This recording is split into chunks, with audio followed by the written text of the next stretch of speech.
When we think about nursing moms going back to work, the first image that comes to mind is the office setting and women in business suits. You never hear of moms in positions where break times to breast pump or nurse, if you're lucky, can be a challenge. Today we are discussing break time for nursing moms in our Back to Work series with extraordinary jobs. We're the Boob Group. I use a breast pump. I hand express milk for my baby. I exclusively breastfeed. I use a nipple shield. I breastfed after a C-section. I use a milk bank. I breastfeed in public whenever I feel like it. I pump at work. I breastfeed with a cover. I breastfeed twins. I give my baby bottles. I made my own supplemental nursing system. I supplement with formula. I talk to my baby while I breastfeed. I'm breastfeeding as a survivor of sexual abuse. When I have extra milk, I share it with other moms. We are equal. We are the Boob Group. Welcome to the Boob Group. We're here to support all moms wanting to provide breast milk to their babies. I'm your host, Priya Namar, and I'm also the founder of the Moms Pump Here Nursery Locator app, which helps moms all over the world find great places to pump and breastfeed their babies. If you haven't yet, we encourage you to download the new Mommy Media Network app, which gives you easy access to all our episodes. You can also subscribe to our podcast through iTunes, so all our latest episodes download directly to your phone. And if you're on iTunes, please leave us a review so other moms can learn about us. Let's meet the mamas joining our conversation today. Tell us a little bit about yourself and your family. Hi, everybody. My name is Marcia, and I'm a mom for the second time around after a 20-and-a-half-year break. So it's a very large gap. What I knew for this time around after, being a mom for the second time was that I definitely wanted to breastfeed and do whatever it takes to provide that, nutrition for my son Major. So that's what I've been doing. Hi, my name is Lori German, and I am a mom of two daughters, 12 and 14. I'm also a firefighter, and I've been a firefighter for 20 years, and I was the first firefighter in our department to actually give birth to a baby while they were on the line. So both of my daughters have a very special place in their hearts, and we had to deal with some pretty special challenges when it came to a nursing mom in the fire station. Hi, everyone. I'm Sunny. I'm producing today's show, and I have 4 kids. But as far as jobs are concerned and breastfeeding my kids, because I breastfed all of them, and I pumped and I supplemented and all that good stuff. And I don't think podcast host and producer is that extraordinary. It is. You're not in an office. So it's true. I'm not in an office. And actually, I was able to, in a lot of the episodes, my babies were actually nursing because that's life and that's what I needed to do. But as far as it being a big challenge, I haven't had to deal with that. Real excited, though, to hear everyone's stories because I know a lot of moms going back to work are struggling with this. And I'm your host, Priya. So I have 3 kids. My oldest is 14, my middle is 12, and my youngest son, Liam, is 8. And I breastfed, breast pumped, and supplemented for all 3 of them. Liam, I breastfed him for 3 years. And I guess you could say I didn't have extraordinary jobs either. I've done the 9 to 5, and I'm also an entrepreneur, so it's been a little bit of both, of being both on my own flexible schedule and having to adhere to, my supervisor, whatever my supervisor wanted. I am so looking forward to this conversation. I think it's going to be a wonderful discussion, especially since we have 2 moms on here that have extraordinary jobs.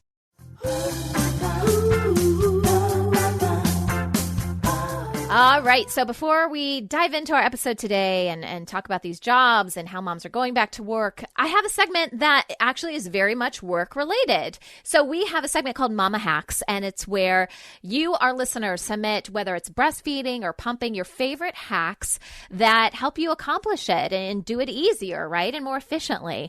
And so I'm actually going to read 2 today. Usually I just do 1, but 1 was kind of short, so I'm combining them. So this first hack comes from one of our listeners, Danny.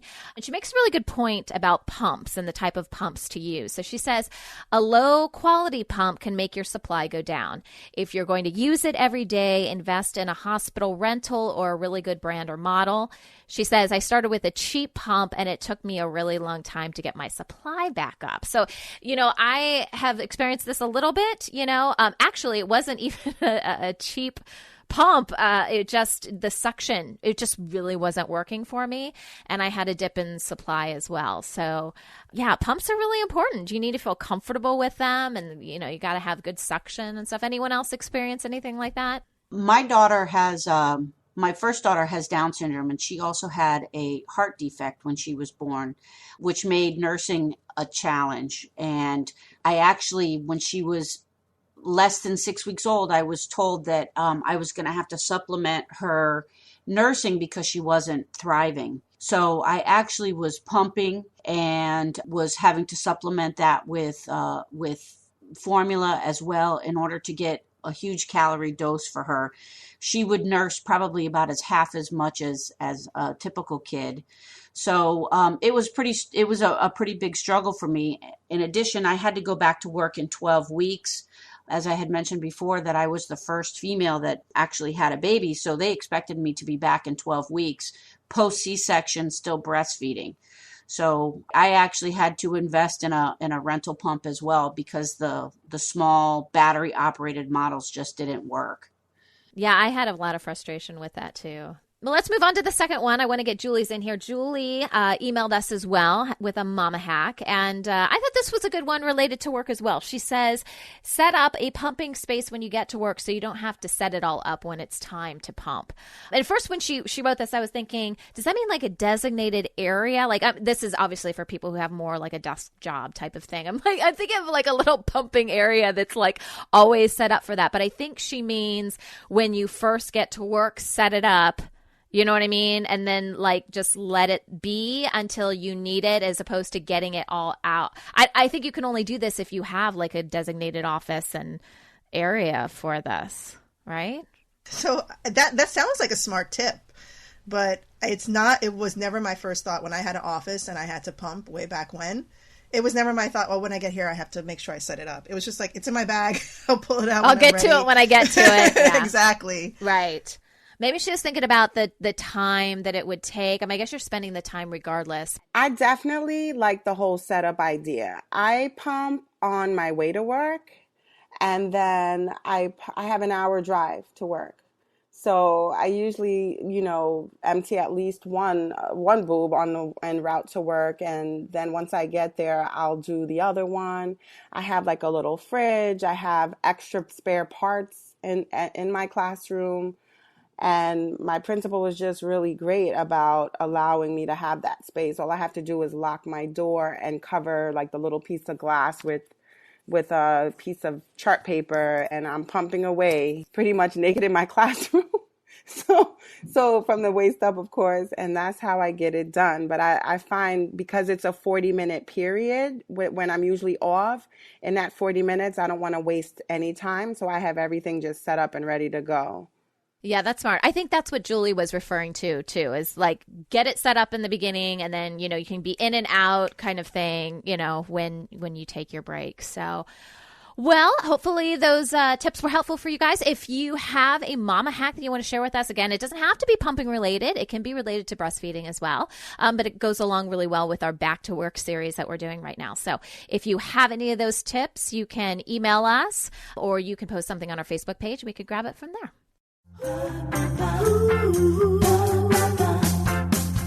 Today we're continuing our series Back to Work by talking about break times for nursing moms. Many of the moms who listen to the Boob Group are nursing moms who have to go back to work or are working out of their home and have to maneuver break times to express milk with their employer.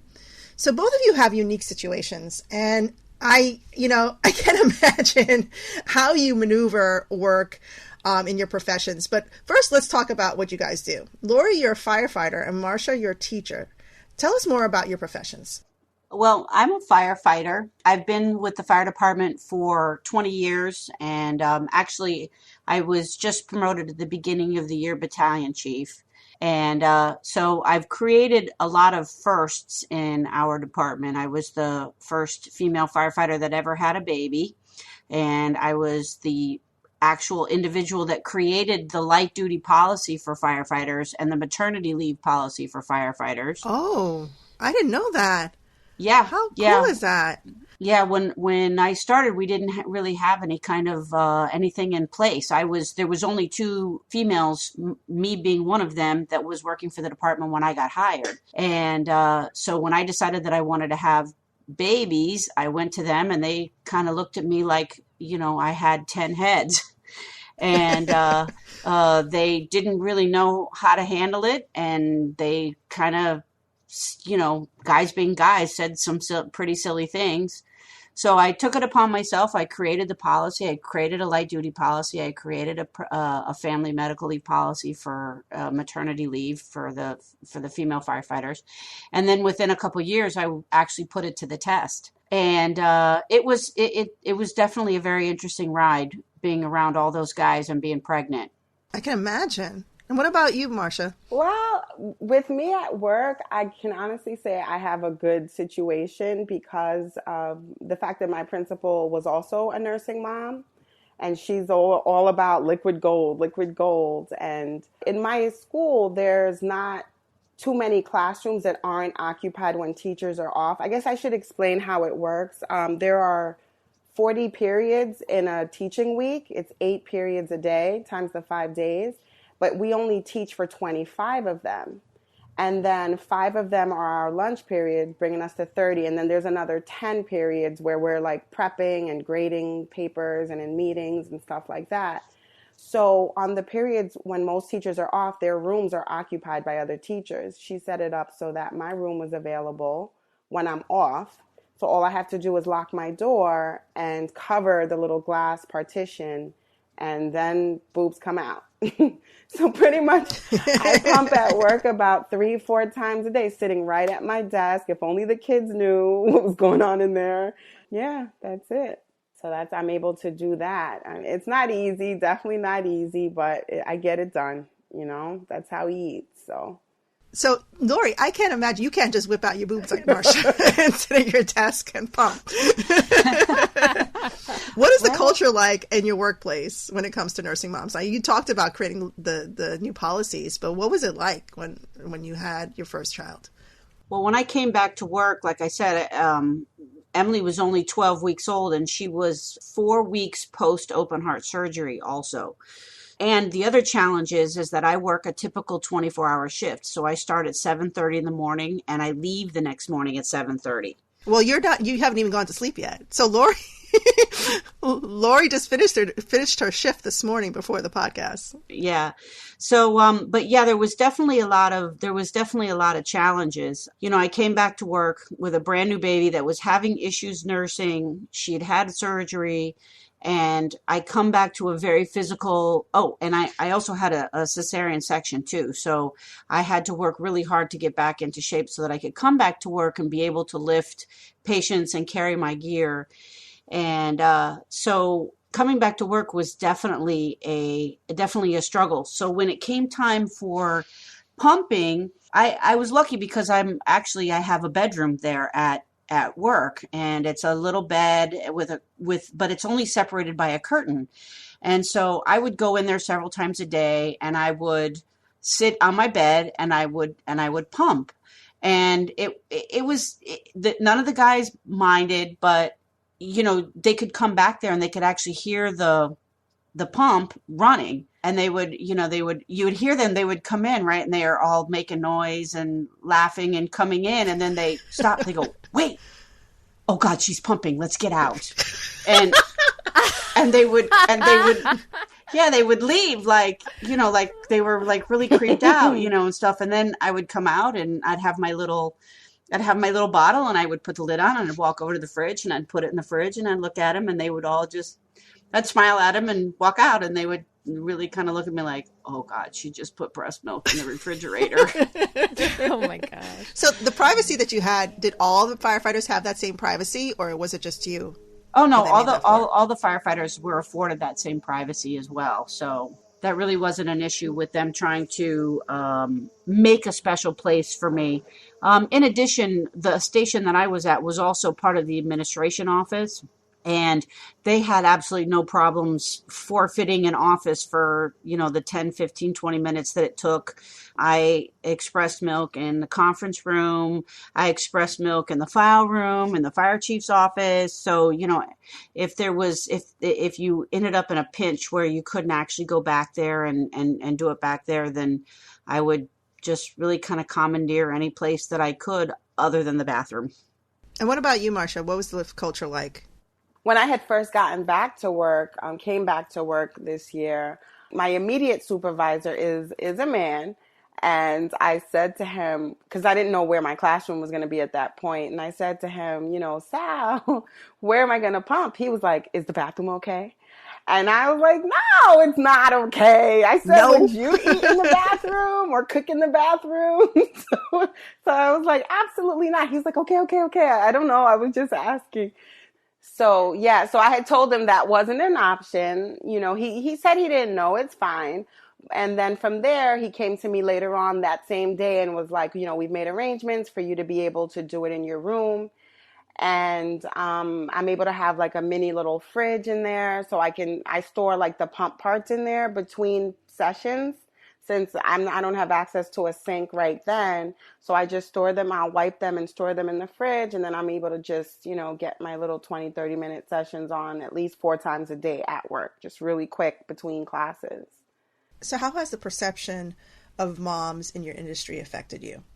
So I know for teachers it might be a little different because it's mostly women who are teachers, right? So how has the perception of moms affected you within your school and your industry? Well, I know a lot of the teachers are like, wow, I can't believe, you're always pumping or still pumping, because a couple of us went out towards the end of the school year and they said they stopped when they came back. And I just explained this is something I didn't get a chance to do with my first son because I was so young, just not informed about all the benefits and everything. It was something I really value, and just the way I am with everything that goes in my mouth. So it's really hard. But I have a lot of support, I must say, at work. Same deal when the custodians come around to clean and they hear the womp, womp, womp.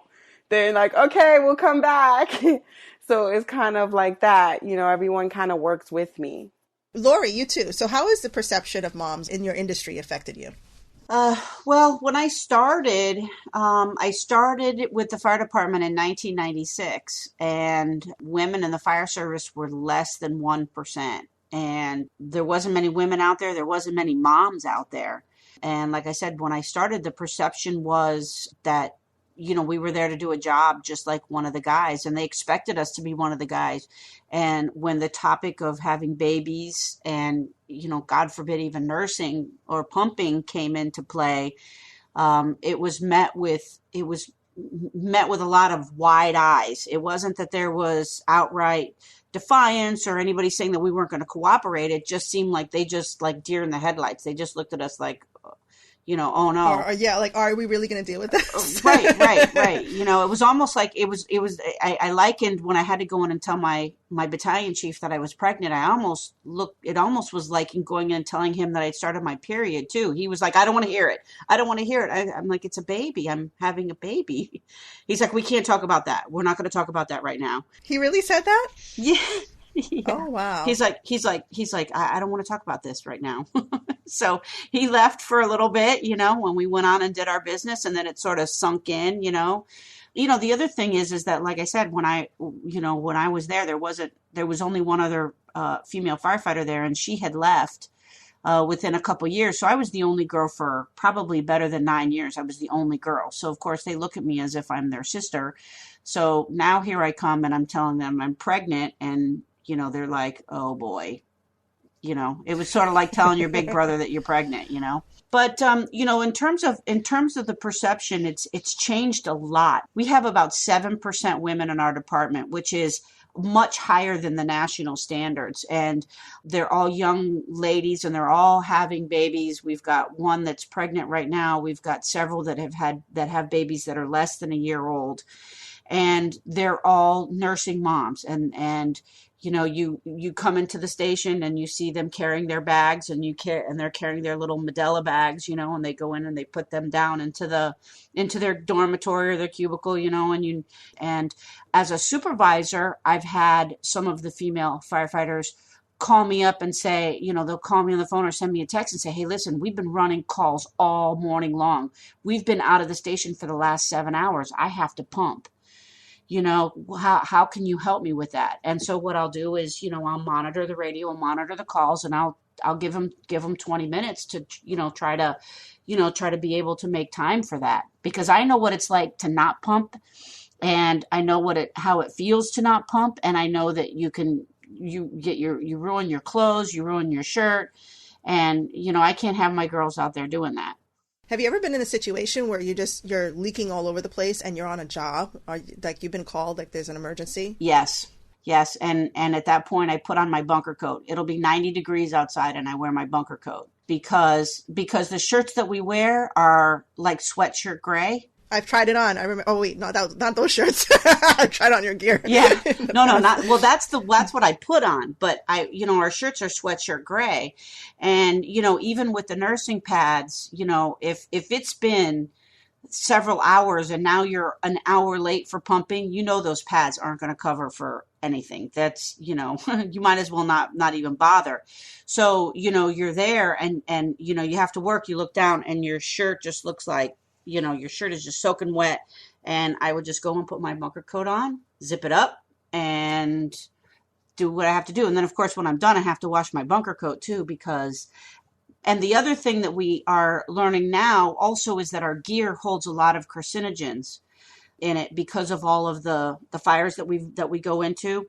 And even though we were supposed to wash them after every fire, it doesn't take out all the carcinogens. So then once I put my coat on, I would have to go back and take a shower first to wash off all of the stuff that might have attached to me because of my gear, and then I could pump. Oh, wow. So you have to go the extra mile just to make sure you're doing everything safely and correctly. Okay, so talking about breaks, I wanted to read the provisions to you that the federal government has laid out for nursing moms. And then when we come back, I want your opinion. So, okay. The president laid out provisions in the Affordable Care Act. It's Section 4207 of the law, and it amends the Fair Labor Standards to require an employer to provide reasonable break time for an employee to express breast milk for her nursing child for 1 year after the child's birth, each time such employee has needed to express milk. The employer is not required to compensate an employee receiving reasonable break time for any work time spent for that purpose. And the employer must also provide a space other than a bathroom for the employee to express their breast milk. So if these requirements impose undue hardship, an employer that employs fewer than 50 employees is not subject to these requirements. And the federal requirements shall not preempt a state law that provides greater protections to employees. So really, it just gives you a general overview. Okay, so I want you guys to hold your thought on what I just read. I know it was a mouthful, but when we come back, I want to hear about what you think of these provisions and what you recommend to other moms. We'll be right back. Welcome back. Today we're talking about break time for nursing moms. So before our commercial break, I read the provision that allows reasonable break times for nursing moms from the federal level. Let's hear from the moms today. So what did you guys think of the provisions when I read it? I think it's I think it's a noble thing. I think that it makes it important for employers to realize that the importance of moms nursing their children needs to be accepted in the workplace. If I try to, however, apply that to my situation, my statement to that is breaks what breaks. I mean, I've been on fire scenes where we've been on there for 4, 5, 6, 7 hours. A couple weeks ago, I was on a propane gas leak that it started at 2:00 in the afternoon, and it ran until 7:30 the next morning. Oh my God!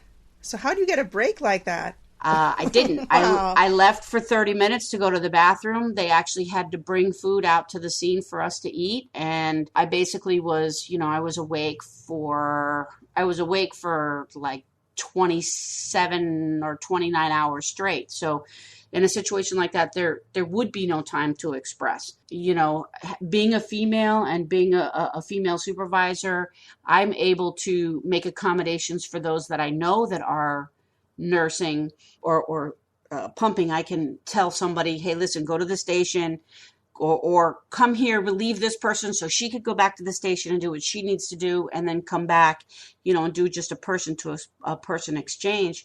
But otherwise, I say, in most normal situations, I say that's great. But in our situation, I don't know how they would be able to afford us break time. Wow. What about you, Marcia? I was just thinking when Lori was talking about going all those hours without pumping, I can't even imagine, only because of the pain you actually feel when you're engorged and the difficulties that can lead to with clogged ducts and mastitis. It can get pretty crazy if you're not able to at least, hand express really quick or something just to relieve some of the pressure on the milk ducts.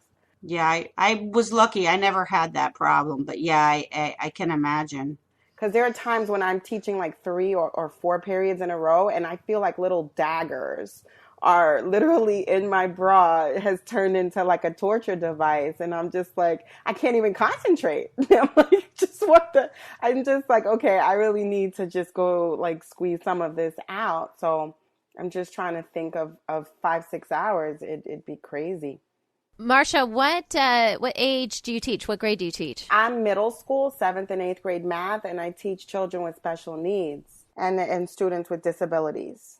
Yeah, so I was thinking, I was like, I mean, of course, Lori would have this issue as well, but you're dealing with people that, young kids, I consider those young kids that would think that, anything anything that has to do with femininity is funny to them. And you know what I mean? So I can imagine you having to go through periods of the day and you like you said, you start to feel the little tingling sensation. And in my mind, not only is that uncomfortable, but I think, oh my gosh, if I leak through, I will never hear the end of it. It will be around the school, posted on every locker.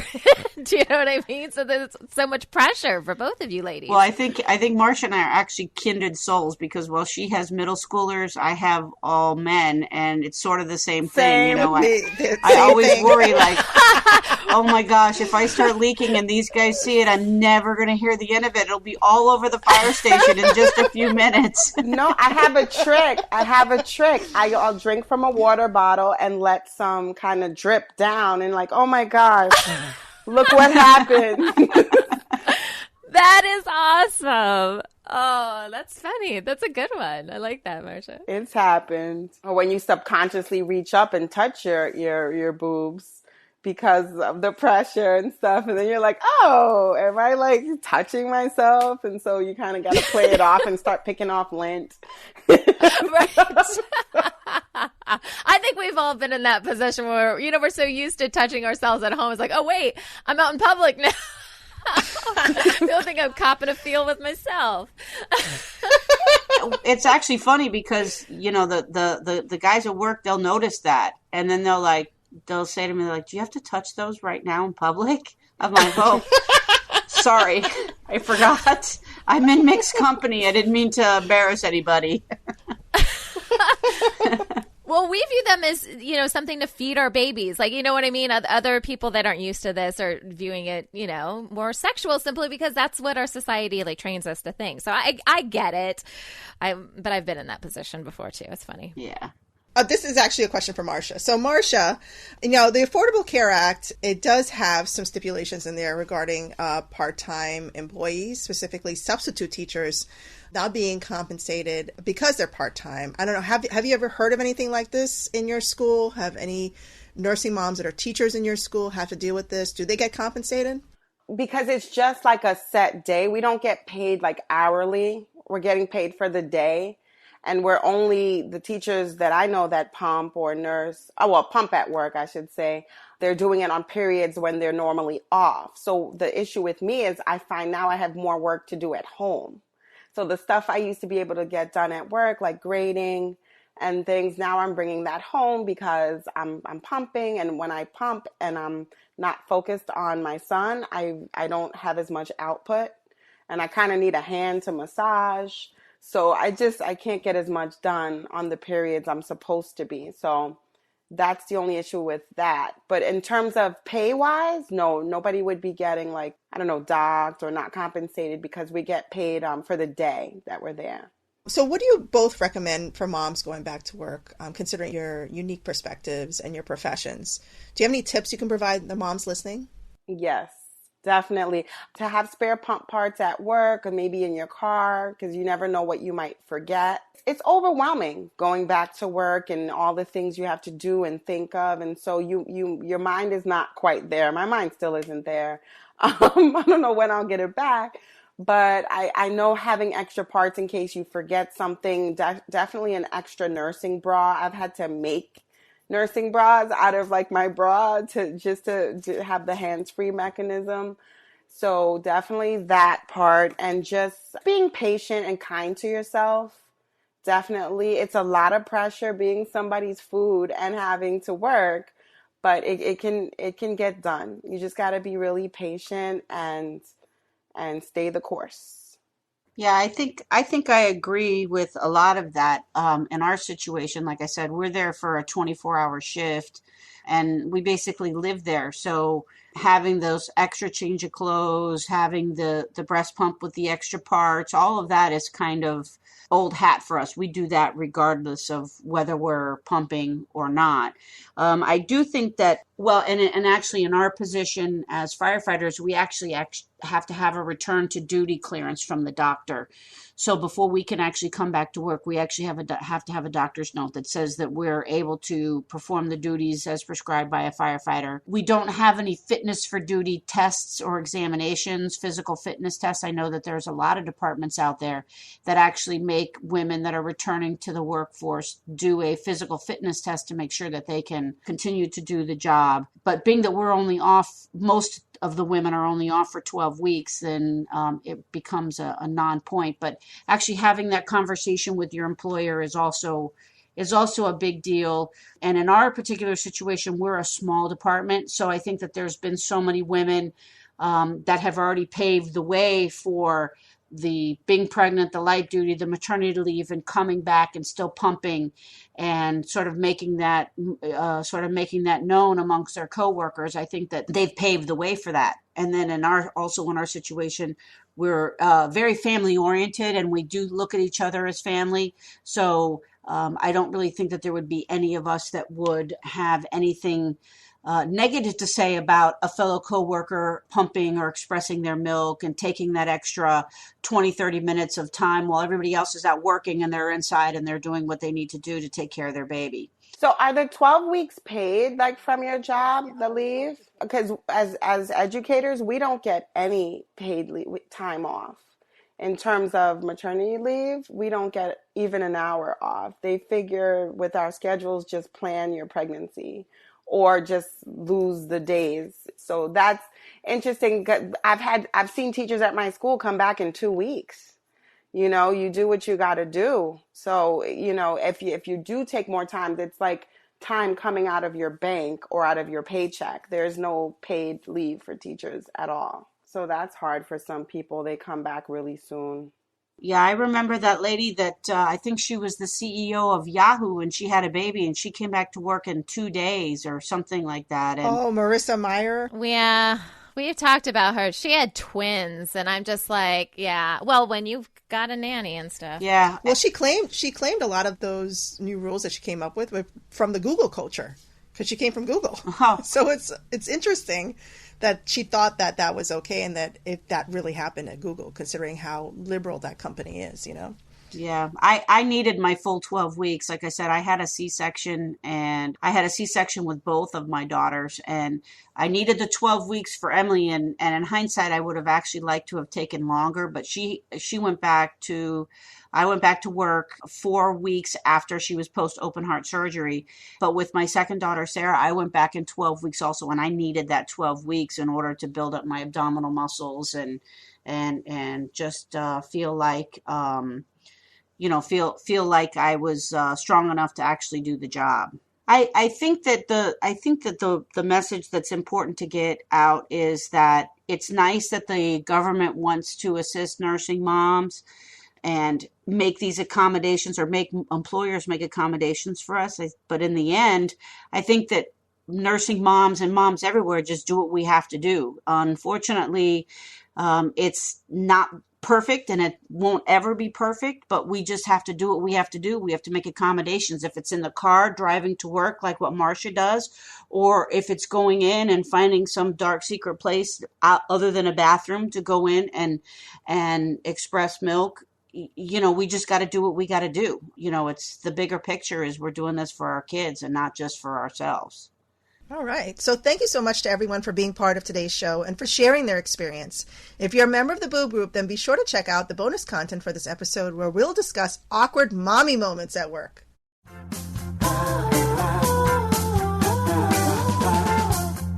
All right, so before we wrap up our show today, we do have a question from one of our listeners, and this comes from Chelsea. Chelsea sent us this via email, and she says, my baby is 38 days old, and she was in the NICU for a week of her life, born at 41.5 weeks, but she had some breathing problems. I wasn't able to breastfeed right away because of it, and she was bottle fed before I could be released. We were in different hospitals at the time. I started pumping as soon as I could. My milk didn't come in right away, and even when it did, it was low, and it's still low. My question is, at 38 days old, will she take the breast or should I still bottle feed her? Is it too late for her to take the breast? And will my milk supply increase? Hi, Chelsea. My name's Helen Anderson. I'm a registered nurse and a certified lactation educator, and I'm also one of the experts here at New Mommy Media. First, I want to thank you for your voicemail and congratulate you on your new baby. Well, it sounds like your breastfeeding got off to a kind of a bumpy start, but you did everything right. You did what you could. You want to start pumping right away and give your body that signal that, hey, I'm going to breastfeed, start making milk. That's wonderful. And as you want to transition your baby from the bottle to the breast, you want to put your baby to the breast at the beginning of each feeding session. If your baby starts to suckle, the baby starts to move her mouth a little, that's wonderful. She might lose a little bit of interest. At that point, you want to use breast compression to kind of hand express some milk into her mouth. And then she'll get the idea that, oh yeah, this is where food comes from. Yes, I still have the bottle, but this is another feeding option. And once your baby has kind of gotten fussy at the breast, maybe they don't understand that they can eat or get food from the breast, then you can go ahead and transition to the bottle. But the breast should be introduced at the beginning of each feeding. Now, your milk supply. We know that a pump doesn't empty the breast as well as a baby does. So if you're exclusively pumping, you are at risk for a low milk supply. What I want you to do is go online and Google hands-on pumping. There's a great video from Stanford University, and what you're going to see is women that use their pumps and a hands-free bra to enable them to press on their breast with their hands to get even more milk from their breasts. And what we have is a more thoroughly emptied breast. And then, since we know lactation works on supply and demand, that their supply will then increase once their breast is emptied more thoroughly and more frequently. Be sure you're getting enough rest. Be sure you're drinking enough fluids. And if you're doing all of these things, your milk supply should stay stable, if not increase. So keep up the great work, and congratulations, Mom.